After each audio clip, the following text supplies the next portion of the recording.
means that when mental health difficulties arise, they arise in a different manner to how one would normally perceive it, or I would normally perceive it. So I can be like, I'm fine, when in fact I'm like depressed as hell, and my brain's just telling me a different way to how it looks on paper.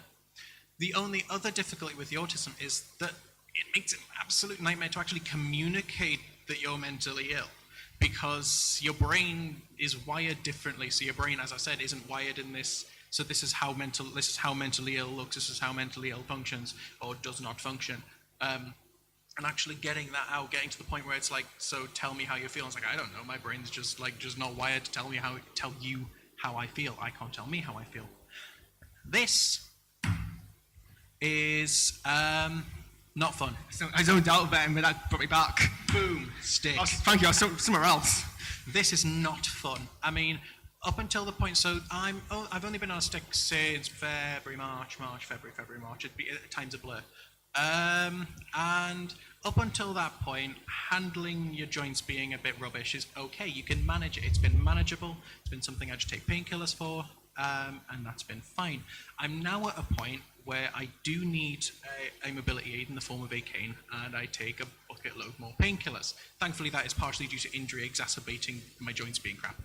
So hopefully we should be kind of in a better position. However, having to learn to accommodate for your own changing access needs, realizing, there's so many things I now can't do, or I'm going to struggle to do. The mere fact that, getting out of bed in the morning is difficult enough when you're depressed. It's even harder when you literally can't get out of bed in the morning. Even if your brain is, allowing you to get out of bed, the fact that you have to roll and then stand up, and you just can't even stand up, and you have to wait till your painkillers kick in, that can have a really negative impact. However, understanding it and getting to grips with how it all works really does help mitigate that. Yeah. Yeah, so for me, mental health and disability is always kind of intersected. I was only diagnosed as autistic at 18. That's just kind of the nature of the way that women are massively underdiagnosed with neurodiverse conditions. And in my massive document containing all the details of my assessment, it mentioned that I had depressive traits, which is the most vague thing you can have. And I remember going to my student counsellor and crying, and he was like, well, I thought, the autism diagnosis was really important to you and it meant a lot to you. Why is it that you aren't happy that you have it? And I was like, I'm happy that I have it. It's just, it's brought to light that actually the reason I wanted an autism diagnosis was because I thought it would explain things I didn't like about myself. Surprise, surprise, that was actually depression. So it's always kind of intersected in that sense. With the way that, I've come over the years, 3 years. It was actually my 3-year anniversary of getting diagnosed 2 days ago, so there you go. Is that obviously when I was younger, I just thought I was just a loner, that no one liked me, that I couldn't make any friends. And that was, exacerbated by bullying and stuff like that, which made me incredibly anxious and had really low self-esteem. But actually, if I had been diagnosed with autism potentially at a much younger age, like my younger brother was diagnosed at 5 because he was non-verbal. That's a whole other story about the politics of, the way that we diagnose disabilities and what we think is high functioning or low functioning. But if I had been diagnosed at a younger age, there's a potential there that I could have been helped a lot more with my anxiety and with encouraged maybe in different ways to make friends. Because I found out years later that my parents had to have a meeting with my year 4 teacher because they were concerned that I wasn't making any friends and would spend my days in the playground walking methodically up and down it, because that's what made me happy. And you look back now and I think, how did they not know? How did they not know that there was, something else going on there? So with me now, having to deal with depression and anxiety from a mixture of things in childhoods, from both, bullying from peers and mild emotional trauma from family stuff, is that I can never sometimes tell if I'm anxious because I'm anxious or if it's because I'm anxious because I'm autistic. And the way that, because I find social interaction quite hard, I've had to train myself kind of to, maintain eye contact, do, good body posture, do X, Y, Z. But they kind of intersect, 'cause it's both, I sometimes have a hard time understanding people's intentions or their tone. And because of my anxiety, I'll overthink that thing over and over and over again and think, what could I have done wrong? Oh God, everyone hates me. oh, I'm the worst human being ever, but they always kind of intersect in that sense. So, and with my chronic fatigue stuff is that obviously with depression, you have, well, there's the stereotype that you can be lazy and that you can't get yourself out of bed and whatnot.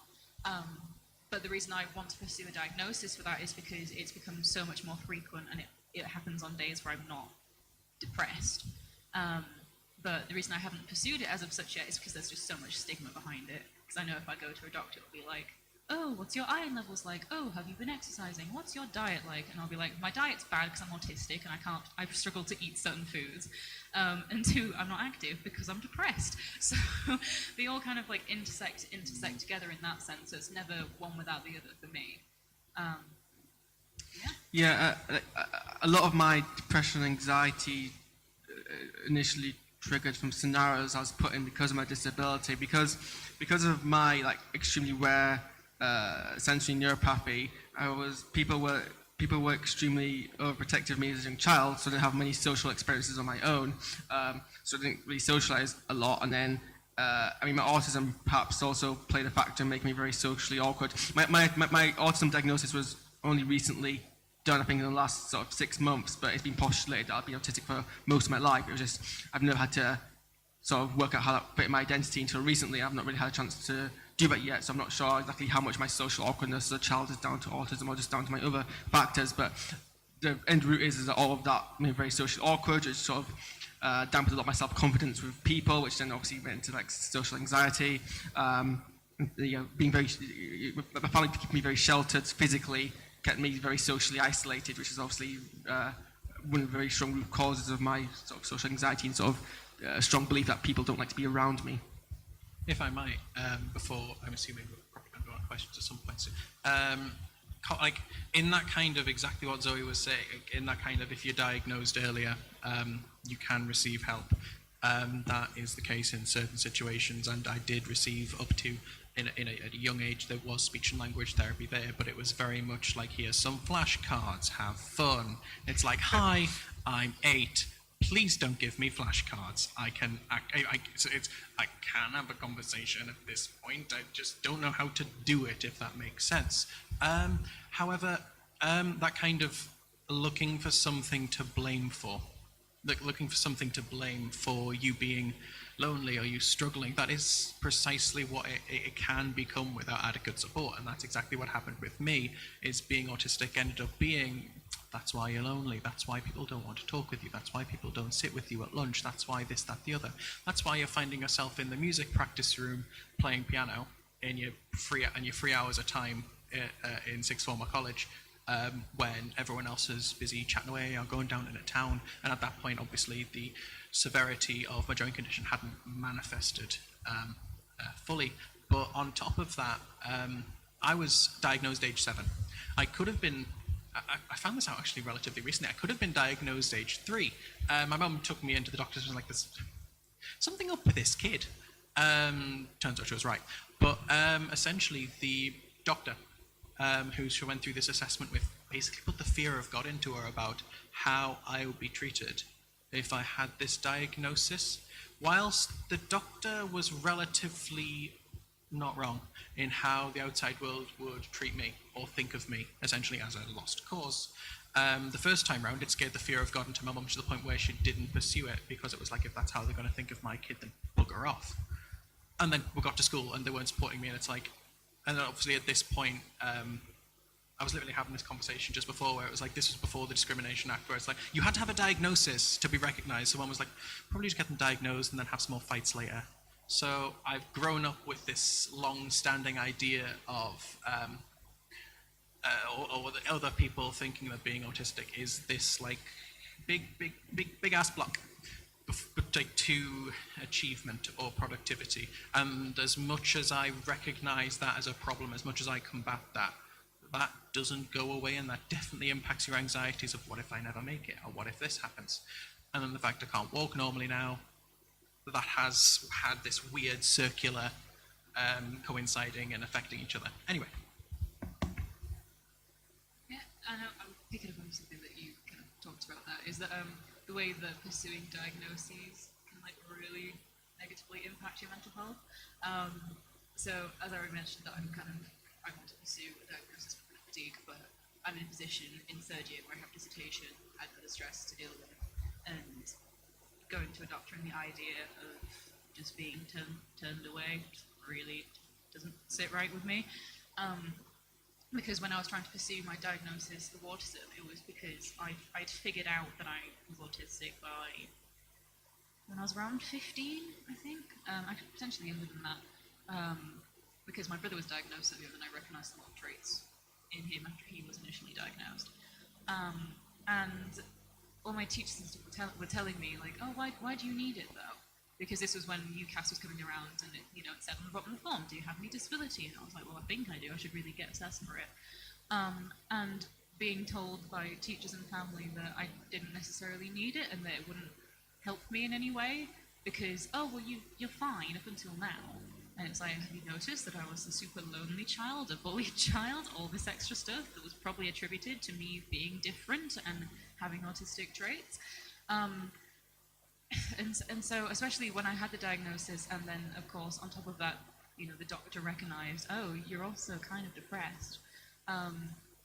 It puts it into light, really, that, and this is an experience for lots of non-male people who are trying to pursue an autism diagnosis, is that when you know that you have something, and the beauty of the internet is that you can, find other people like you, or like find similar symptoms, or find out things that you would never even consider and go, oh, that's actually a lot like me.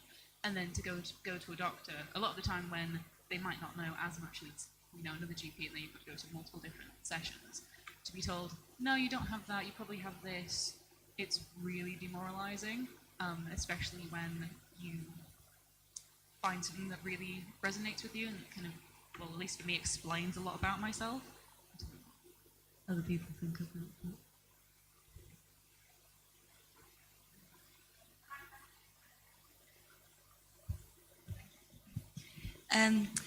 So I was just kind of wondering about your experiences of kind of, so this is specifically about autism, your experiences of realising that you thought you were autistic, and like kind of what surrounded those experiences. Was it a gradual thing? Was it something that made you realise? Or like, I guess it'll be a different experience for all three of you, but I think that would be interesting. Funny story, Haaris, you were diagnosed last year.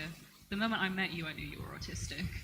And I was very surprised that you didn't have a diagnosis. Honestly, like the moment I met you both, it was like, these guys are autistic. That is a thing. That is the line drawn. Autistic radar. Yeah, it's seriously a thing. I know, we're not kidding, seriously. Like, you meet someone, it's like, they are on the spectrum. And then like, you find out later, and it's like, you was right. Yes. Absolutely. Well, I suppose I always was. Like, as I said, I had my diagnosis really early, and from like day age 3. So not necessarily from day 1, but from a very young age, that has always been there. But it's not about having it, it's about recognizing what traits are autistic. It's like you're doing something, and then you're like, oh, that's what that is. And you can be doing something for years and years and years and have habits and have certain ways you think, and then all of a sudden, like, and 23 years old, 20 years since mum was like, maybe he's autistic, I can think of something and be like, oh, that's an autistic trait that I didn't think that I had, and it's there, hello. And then you can recognize it and realize that that's not just you being weird or you being quirky, there's an actual tangible thing. So even when you've been diagnosed at a very youngish age, or a younger age, you still end up learning about yourself anyway. So yeah, that's what I'm currently trying to work out, because I have enough of a cocktail of mental illnesses, neurological disorders, and autism, and then my own personality quirks. So I'm assuming I have, and I'm not just a sum total of the above 3. It's trying to work out which is which, and actually if that even matters, and if it is such a thing as having it which is which, or that's where I'm currently at. It's like trying to I guess it's an autistic trait that I need to categorize it in itself. So yeah, obviously there's a lot of intersection. I think. Not to bore you, but I do a lot of my dissertation around why women are underdiagnosed with autism, and a lot of the time it's because autistic traits are typically kind of feminine, in the sense that when I was younger I would obsessively collect like Bratz dolls, and I would get really mad on toy days when the other girls would put clothes that didn't come on with that specific doll on other dolls, like that kind of like obsessiveness about like that kind of stuff. And I look back now and I go, okay, that's clearly an autistic trait. That's clearly an autistic trait. But for me, it was because my brother was non-verbal, really. So he can't pronounce words properly. That he had speech and language therapy at 5, and then they realised, well, there's something else going on here. And as it was coincidentally around the same time I read The Curious Incident of the Dog in the Nighttime, and I had quite a nasty experience with my dad where I was like, oh, Dad, I've just read this book and I think this could be like Liam. And he was like, oh, yeah, but it's not just some kind of book, except with like nastier words in it. And I went upstairs and cried holding the book because I knew that was me. And I recognised a lot of myself in it. But obviously, as I said, I kind of figured out that I was just from like looking at stuff online and recognising certain things in myself. But it's actually when I had my assessment that they'd point out different things. Because when I had my big psychological assessment, they basically have to test you for everything, not just autism, but like elements of psychosis and stuff like that.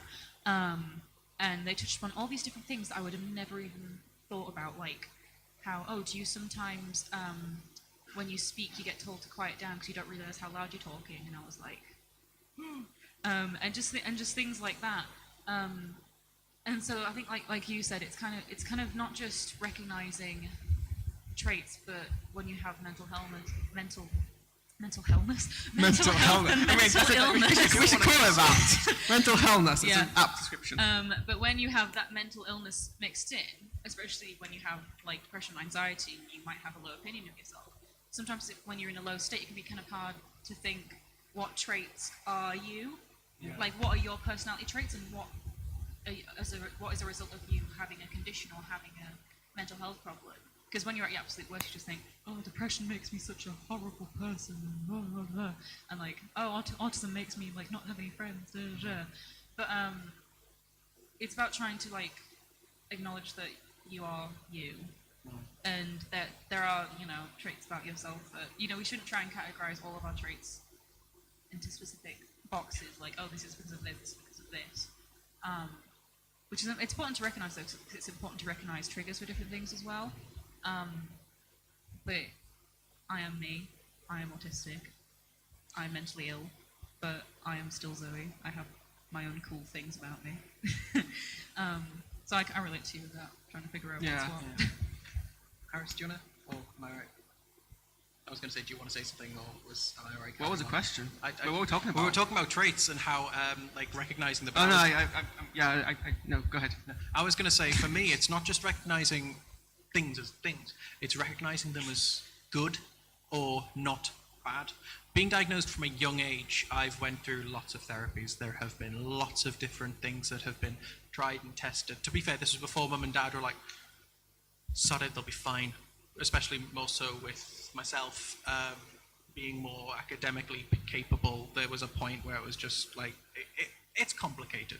But essentially, that pervasive attitude that autistic traits are bad was something that was incredibly focused on me, especially in a school environment, especially in learning environments. And so for years and years and years, and hell, up until this day, I have been, I want to say conditioned, but I don't want to make myself sound like a dog where you ring a bell. Like this, I mean, it could be moderately Pavlovian, but we're not going to get into that. There's that like pervasive attitude that everything you do is wrong, everything you do is bad, and that's how I was brought up, and that definitely impacted on my mental health, like it still does. And it's not just recognizing that you're autistic or you're disabled or whatever, or you're neurodiverse, or you experience certain things, but it's recognizing them as not bad. And to be fair, that's still something I struggle with to this day. Anyway.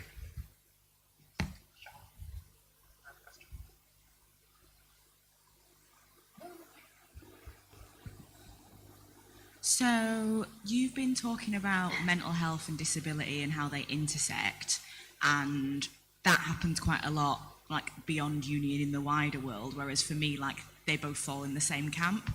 I find my mental health is potentially more disabling than my chronic fatigue. So I just wonder what you think needs to happen for, particularly like the workplace, for example, to view mental health equally with other disabilities rather than separating them out.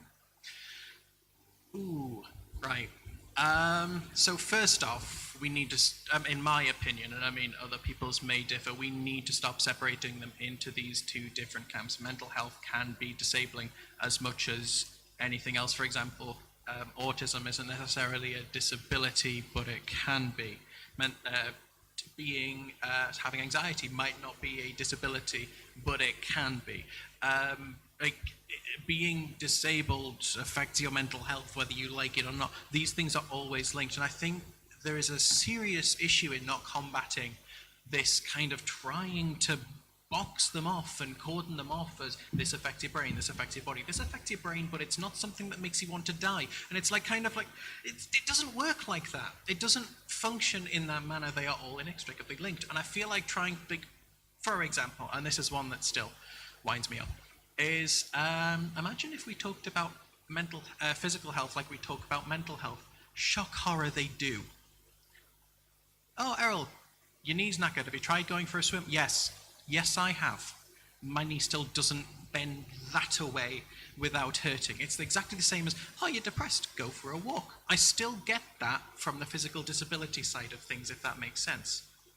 I feel like trying to separate them into different blocks is only going to really reinforce those little bits of stigma in each separate box that shouldn't necessarily be boxes. I have quite an interesting anecdote for this because I've just been accepted onto a summer graduate scheme that was specifically for disabled students. So essentially, plug for Change 100 right here. And so basically the way they assessed it, it's meant to be getting more disabled people into work after they graduate, etc., etc. But they explicitly included mental health as part of their remit, essentially. And there are plenty of other students who've gone on to get placements with them who, I think, just have a mental health condition because they view it as just as valid as physical or invisible disabilities. And so for me, because I find my depression and anxiety to most often than not be more debilitating than my disabilities.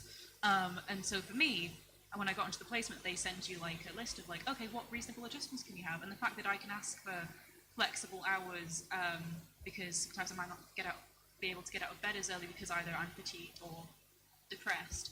The fact that I'm allowed to have regular work breaks in case I get really anxious or stressed out. It's just employers, I think, putting stuff in place and being just so much more accepting of that stuff, because I am incredibly grateful that I have this opportunity and that, this could now potentially lead to, a full-time job. But at every level of that application process, I felt so supported and felt so valid in that I could, I'm now doing a placement where I'm doing stuff that already aligns to, my disability and mental health work because it's a HR assistant role, which makes complete sense to me.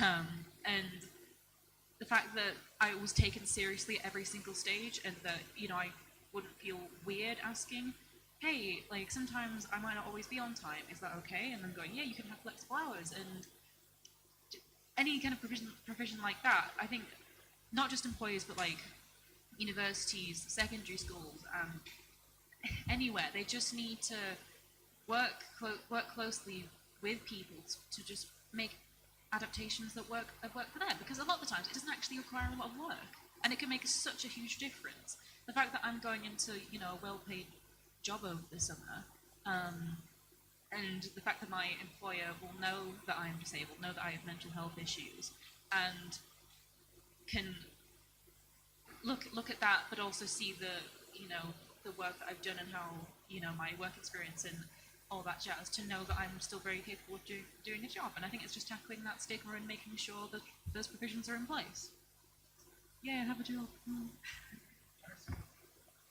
I was going to say, does Haaris want to say anything? But essentially, like, it's just kind of like, again, it's that kind of just accepting those things are there and carrying on. And I genuinely feel like some of the best communities who do that are people who are disabled and neurodiverse or mentally ill. Like, currently I'm in meetings with Autistic UK, and when we have our board meetings, or we have our committee, essentially, like, chats, we do it via Skype, but some of us are willing to, like, show a face. Some of us aren't. Some of us aren't willing to talk, or some of us can't talk, and we'll type. And so we've got this little system in in place when we're having these meetings or having these discussions where the individuals who are able to show their face and are willing to show their face and communicate are not communicating over, for example, and bearing in mind you're talking 8 to 10 autistic people. Trying to not talk over everyone's a bit fun. Essentially not talking over the people who are non-verbal or who are too anxious to verbally communicate for anxiety reasons, or comment. And again, the entire reason we have the Skype thing going on is that sometimes some of us will be there physically, and some of us are either unable to or might not be able to during that day.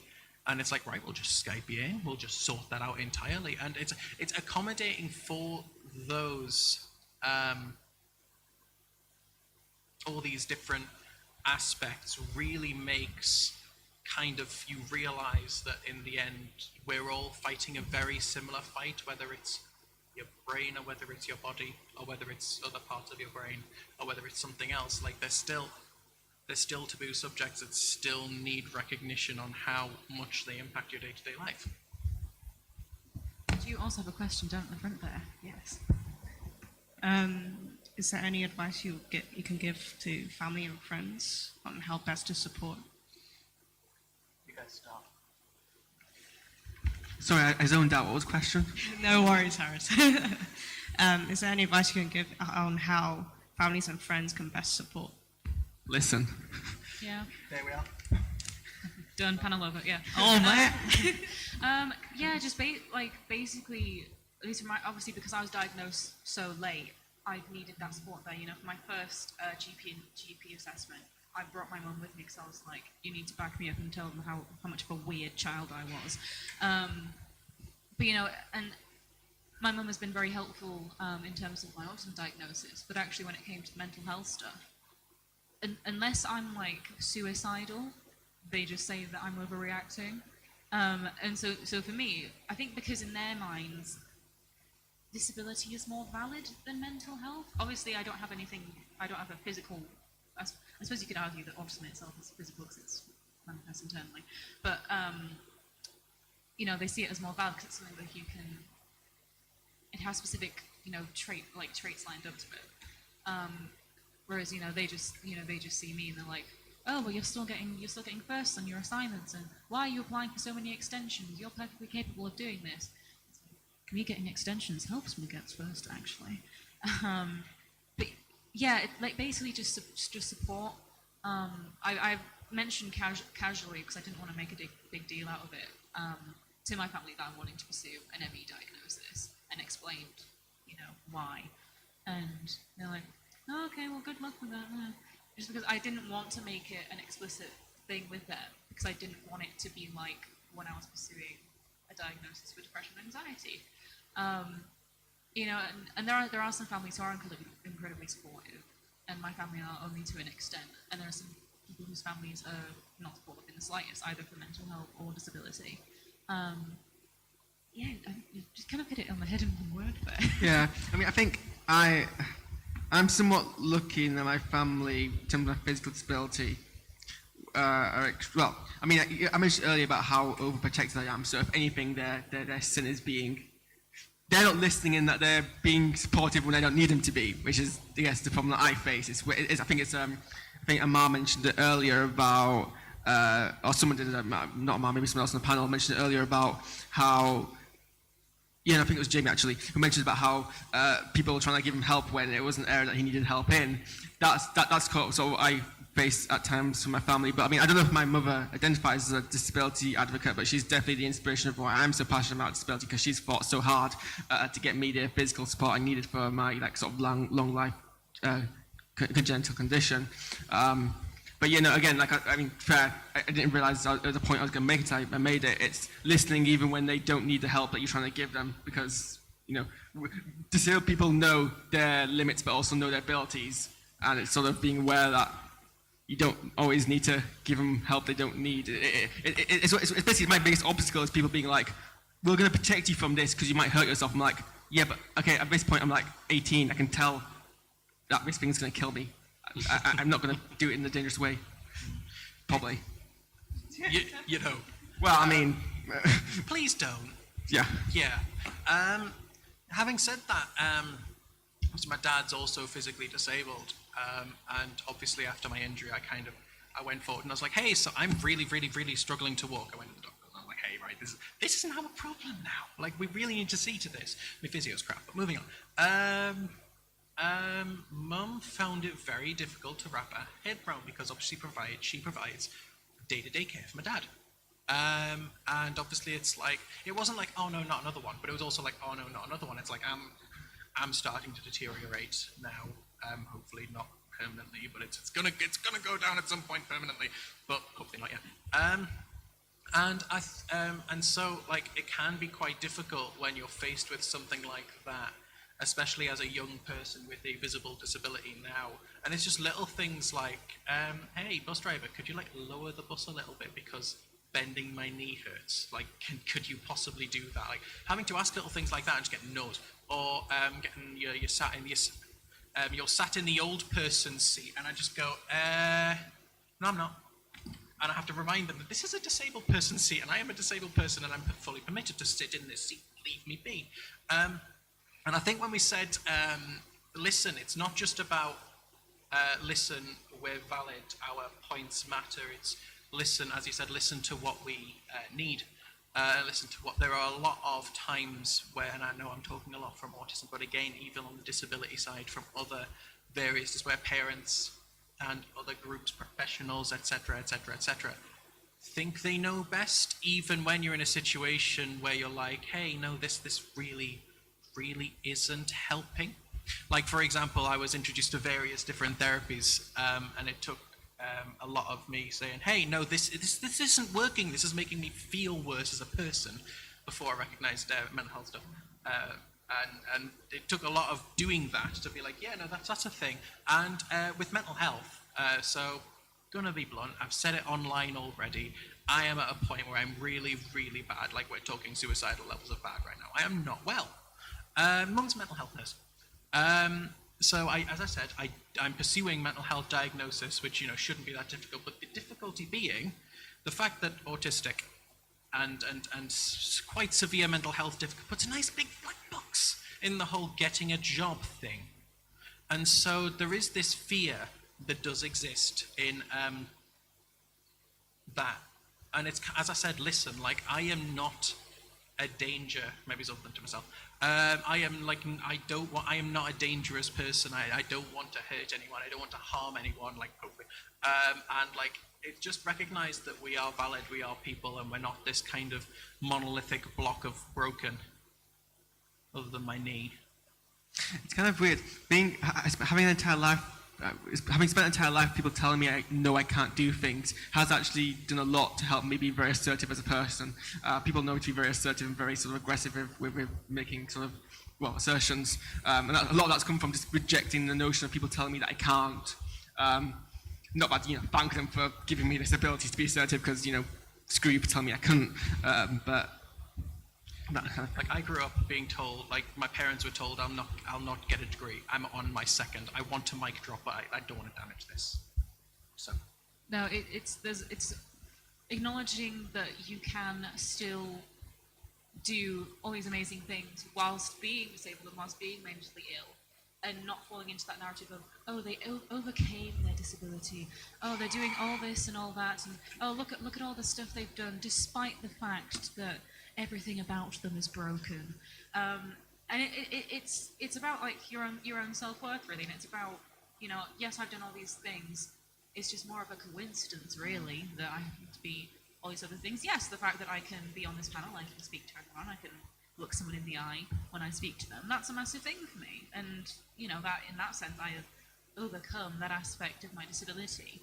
But I'm still doing what I'm doing because I'm me, not because I'm a disabled person. We're coming up to 4 o'clock now, so we're going to have to wind stuff down.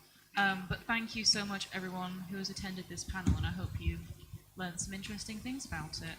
So thank you very much.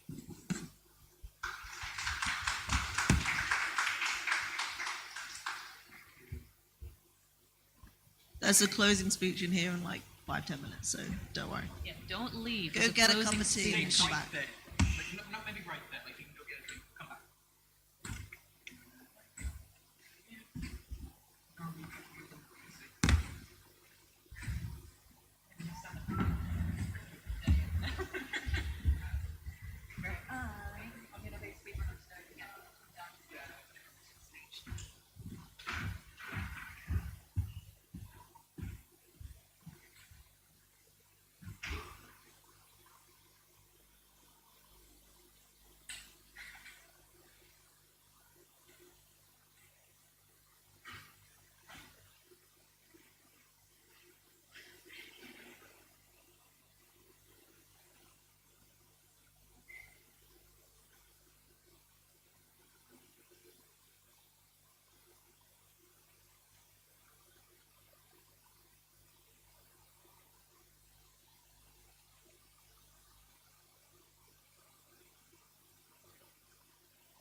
So the conference weekend is finally done. Thank you all so much.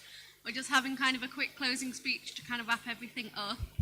I've got the rest of the committee that are here today with me, so you can know a bit about who they are. I personally would like to thank all of them and the volunteers and NUTV and just, well, really everyone for coming and helping and everything that's been done. It's been a very smooth running conference and it's greatly appreciated. I just wanted to take a few minutes to kind of speak about what Mind the Gap normally does day to day, because obviously this conference weekend is why a lot of people are here, but we have 2-3 events on every week, really, that I kind of wanted to spend a couple of minutes talking about if people weren't as aware of the normal things that we do day to day. So I'm just going to pass the microphone around for the different committee members to give you a taste of a bit of what Mind the Gap's about and what we do normally. Hello, I'm Zoe. I'm treasurer, which means I handle the financials, to quote Hamilton. Yeah, this week basically has been the big thing in terms of organising finance and making sure we've managed to pay for catering and whatnot. But obviously my job is not just limited that. I help out with basically anything that I'm needed for anything. Yeah. Hi, I'm Abby. I'm secretary, so a lot of my role involves things like making sure I'm at all the meetings, I take minutes, sending out, if any of you guys are members, you might get the emails from me that come out weekly, and that's kind of my role. But again, like Zoe, I'm here to kind of support any of the committee members with things that they need help with. Yeah.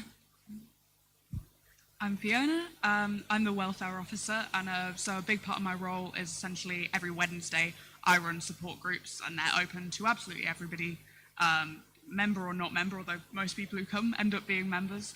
And it's just kind of a great place to talk, basically, to share advice, to share coping mechanisms. And then in the day-to-day, I'm just kind of the person that people can come to if they have any problems, really. So I'm a face to remember if you've got anything. I'll just say a quick word. We also do run socials as well, just to kind of get members to a chance to get out of the house and do things and get to know each other and kind of experience different like fun events that are going on. So there's varying things that go on with that, and there's also Positivity that runs every Friday night, a little coffee shop meetup. Everyone can talk about their weeks, what's been going on. It doesn't necessarily have to be mental health related, but it's a chance to kind of a regular event that people can go to. They know there's going to be friendly faces there to talk to you about their week and what's been going on, and just have a nice time. Hi, I'm Alana, and I am the discussions lead for the society. So every fortnight I run sessions on various different mental health topics. We only have 2 left, unfortunately, for the semester. So we have one on we're going to collaborate with the Women's for Women's International Society, and the other one we're doing is with the LGBT plus society. So we have those 2 left. If you're interested and you want to come along, we'd love to hear your opinions and views. They are really beneficial, really useful, and also I'm just always here to be a shoulder to cry on and listen to anyone who needs it. Hello, I'm Ava. I'm the social media manager for Mind the Gap. I'm also in charge of NUTV, so I've been doing all the live streaming and cameras for the conference. Yeah, I'm the person who does the social media. Maybe not the best idea for me, actually, considering I'm very anxious about social media, but I somehow managed to do it. But yeah, I can't really think of much else to say other than that. Yeah, sorry if it's all annoying. Yeah, anyway, I'll pass it on. Hi, I'm Charlotte. I'm the Interschools officer. We haven't had many schools visits this year because teachers have been quite bad at getting back to me on dates and stuff. I set up all the visits into local schools and teach kids about mental health, set up lots of little workshops and activities or assemblies for them to do with mental health. There is a visit tomorrow, if anyone can help me out, because I only have 2 people that have said they're free so far and I need at least 3. So if anyone's willing, it's in Sunderland, so there is travel time, and I can't remember what time it is, but it is posted in the Mind the Gap page. So anyone who is able to help me out, I will give you all the instructions you need. You don't need to know much. That'd be really great. Hi, I'm Matty. I'm the outreach officer for the society. So I try to liaise with different organisations when I can. And it would be great, really great, if anybody from any other organisation wants to get involved with the society or press or whatever else for the next upcoming year. And I'd really like, and the society would, to build with more contacts around that. So yeah. Cheers. Okay, so that's just a quick kind of introduction to kind of the things we do day to day. We'll be back next year sometime if you've been enjoying this conference and want to put it in your diary for sometime next year, to be decided. Thank you all so much for coming, and as a final note, we do have our AGM in the next couple of weeks, so if you're a volunteer or student and you've really enjoyed the work we do and you want to get more involved or potentially be on committee, do have a look at that. But thank you all very much for coming.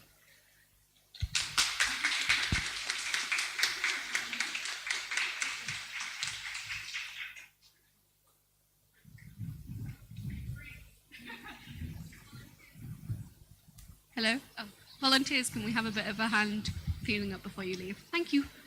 And then thank you.